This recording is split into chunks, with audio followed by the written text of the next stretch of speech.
This is something that I found on the Jefferson Public Radio website, and it's about a National E-Mobility Equity Conference coming. What is an equity conference? Let me read you just the two little paragraph blurb they have here. Communities of color often bear more exposure to air pollution from living closer to pollution sources. So it would help to get such communities served by more electric transportation, which does not emit local air pollution. But the same uneven distribution of pollution comes with an uneven distribution of wealth, making it harder for people in these areas to obtain EVs. The National E-Mobility Equity Conference looks for ways to level this field. And it is co-sponsored by the Oregon-based Fourth and EVNoire.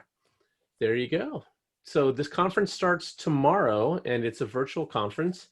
We'll have the link to the event in our show notes, I'm sure, and you can check it out tomorrow.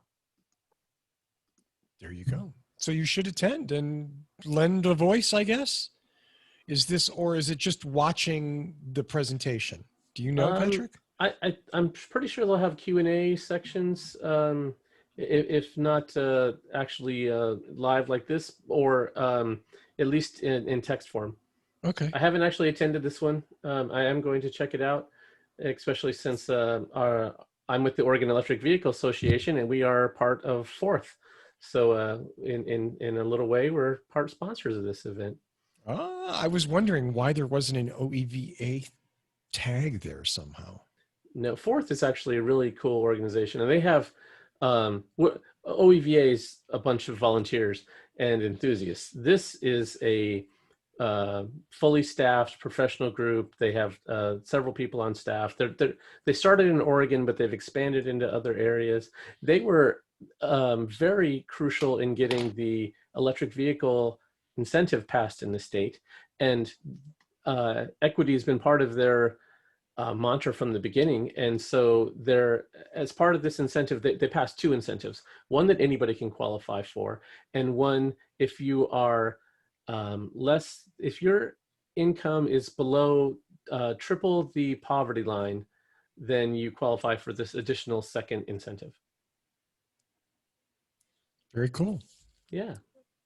So they put their money where their mouth is. Well, I'm all about more electric vehicles, especially for people who couldn't otherwise get them. You know, that's it would certainly help them more than somebody who has two Range Rovers in the driveway and, you know, whatever. They don't need an electric scooter. Somebody who doesn't have that, that could be a huge benefit. Yeah, they have a pretty cool program if you're a rideshare driver where you can get low interest loans through them to pay for an EV. And if you're driving around all day, it costs a lot less to do that on electricity than it does on gasoline.